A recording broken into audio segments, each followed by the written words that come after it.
جلیل القدر پیغمبر سید آدم علیہ السلام سے لے کے حضرت عیسیٰ تک ہر پیغمبر خدا کی رضا چاہتے ہیں. دو عالم خدا چاہتا ہے رضا محمد. ہر پیغمبر ایک ہی عرض کرتا رہا مولا جو تیری رضا ہے وہ میری رضا ہے.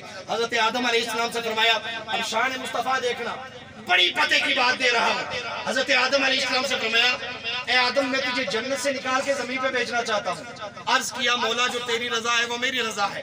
حضرت یونس علیہ السلام سے فرمایا اے یونس میں تجھے مچھلی کے پیٹ میں قید کرنا چاہتا ہوں. عرض کیا مولا جو تیری رضا ہے وہ میری رضا ہے.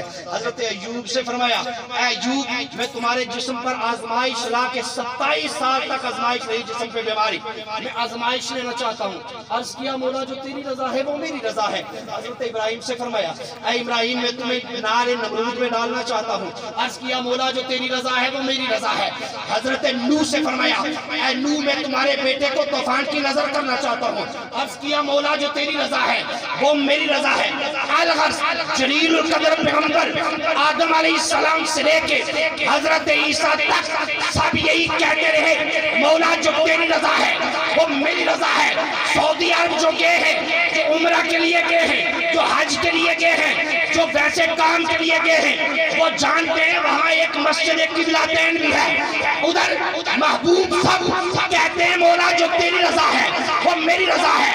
مگر ادھر محبوب پیغمبر ہے نماز کی حالت ہے نماز پڑھتے پڑھتے دل میں خیال آتا ہے نگاہیں آسمان کی طرف اٹھتی ہیں نگاہوں سے سوال کرتے ہیں مولا میں بیت المقدس سے منہ پھیرنا چاہتا ہوں بیت اللہ کی طرف منہ کرنا چاہتا ہوں. رب نے دوسرا پارا سورہ بقرہ پہلا ورق پہلا صفحہ فرما دیا فَلَا نُوَلِّيَنَّكَ قِبْلَةً تَرْضَاهَا. پیارے مجھ سے کیا پوچھتا ہے جو تیری رضا ہے وہ تیرے خدا کی رضا ہے. تو جس طرح اپنا رخ انور کر کے نماز ادا کر رہے گا میں قیامت تک کے مسلمانوں کے لیے اسے قبلہ بنا. یہ ہے شان مصطفیٰ. اور ہم آج ان چکروں میں پڑے ہیں کہ یا رسول اللہ کہنا کیسا ہے. ہم آج ان چکروں میں پڑے ہیں کہ علم غیب تھا یا نہ تھا.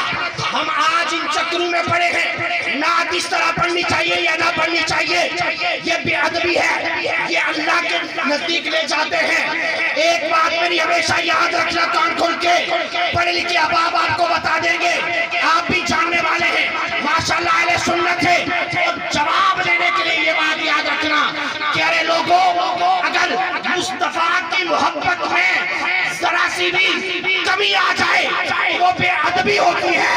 اور ادب یہ کہلاتا ہے کہ مصطفیٰ سے جب محبت کی جائے تو بے ادبی نہیں ساری حدیں پار کر دی جائے پھر جا کے مصطفیٰ سے محبت ہوتی ہے.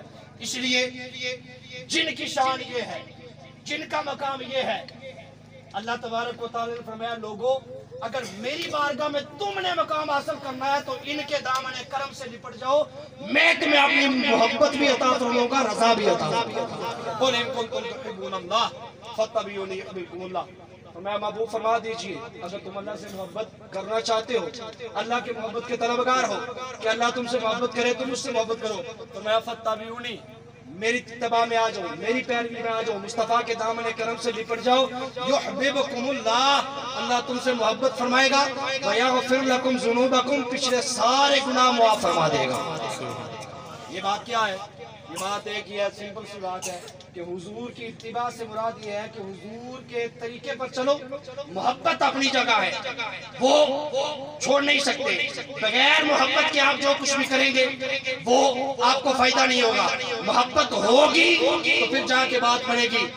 حضرت عباس رضی اللہ تعالیٰ عنہ مصطفیٰ کے چچا جان ہیں روایت کرتے ہیں کہ ہم نے دیکھا کہ یہود وہ جو بت بناتے تھے بت جن کی عبادت کرتے پوجا کرتے وہ بت وہاں جا کے نا کوئی جانور وہ اسے کاٹتے نا تو وہ وہاں خون اٹھاتے بتوں پہ ملتے یہ وہ کرتے نا.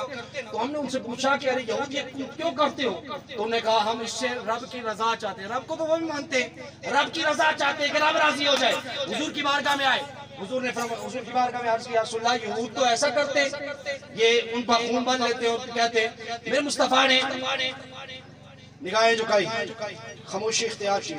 رب کی بارگاہ سے جبریل آئے اور جبریل نے فرمایا اللہ پاک فرماتا ہے قُلْ إِن كُنْتُمْ تُحِبُّونَ اللَّهَ فَاتَّبِعُونِي يُحْبِبْكُمُ اللَّهُ، اگر تم چاہتے ہو اللہ تم سے محبت کرے، اگر تم چاہتے ہو اللہ تمہیں رضا اپنی عطا فرمائے، اللہ تم سے راضی ہو جائے، اللہ تمہارے گناہوں کو معاف فرما دے، تو ادھر ادھر جانے کی ضرورت نہیں، دامن مصطفیٰ سے لپٹ جاؤ، دامن محبوب مصطفیٰ سے لپٹ جاؤ، تم مصطفیٰ کے قریب آ جاؤ گے، مصطفیٰ کے دامن کرم سے لپٹ جاؤ گے، اللہ تمہیں اپنی محبت عطا فرما دے گا، محبت عطا فرما دے گا۔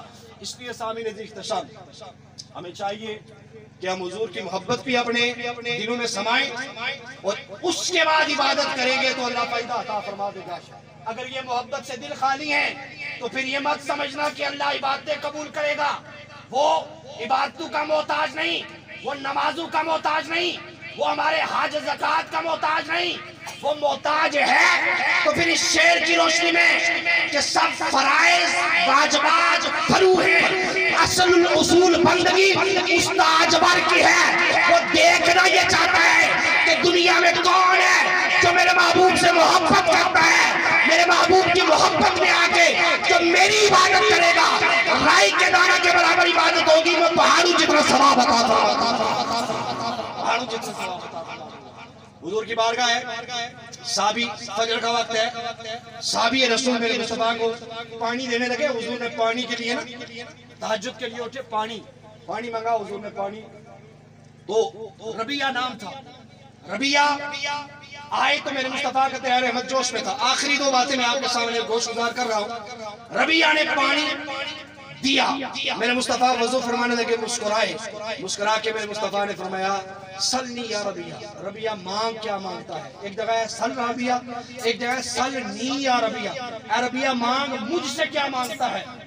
آپ میں سے کوئی بھی بندہ یہاں ہو، اتنی طاقت اس سے ہو کہ مجھے کہے، آپ کو کہے، ان کو کہے، مہمانان گرامی بھی ہیں، آپ میں سے کوئی بھی ہو، ایک مثال دے رہا ہوں، اسرار صاحب مانگو کیا مانگتے ہو، آپ سب کچھ آپ کو دوں گا، تو آپ کے پیچھے کوئی گنجائش ہوگی نا، آپ کے پاس ہوگی تو یہ اعلان کریں گے نا کہ ویسے ہی اعلان کریں گے؟ نہیں، اعلان تب ہوتا ہے جب یہ پتا ہوتا ہے میں اس کا مالک ہوں، میں یہ کر سکتا ہوں، میں وہ کر سکتا ہوں۔ ارے مصطفیٰ نے پوچھا، فرمایا سالنی یا ربیہ، اے ربیہ مانگ مجھ سے کیا مانگتا ہے۔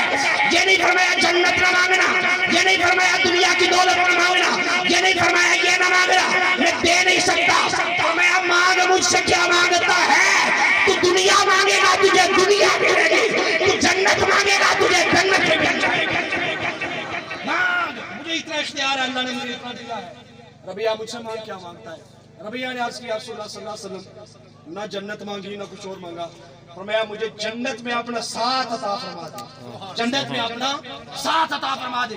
اب میرے مصطفیٰ نے فرمایا اے ربیہ اگر جنت میں میرا طلبگار ہے، جنت میں میرا ساتھ چاہیے، جنت میں میرا قرب چاہیے، جنت میں میرے قریب آنا چاہتا ہے، میری رضا چاہیے، میرا قرب جنت میں چاہتا ہے، تو سجدوں کے ذریعے میری مدد کر۔ مثال یہ ہے کہ جس انداز سے میں اٹھتا ہوں اسی طرح تو اٹھنا شروع کر دے، جس طرح میں کھاتا ہوں تو کھانا شروع کر دے، جس طرح میں نماز پڑھتا ہوں تو نماز پڑھنا شروع کر دے، جس طرح میں بات کرتا ہوں اس انداز سے اخلاقیات میں بات کرنا شروع کر دے، اللہ تجھے جنت میں میرا ساتھ عطا فرما دے گا۔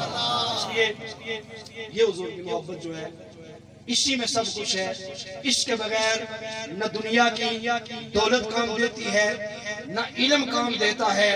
بڑے بڑے علم والے بھٹکتے ہوئے لوگوں نے دیکھے کہ ارے علم کو سنبھالنا ہے تو ذات مصطفیٰ کی محبت سے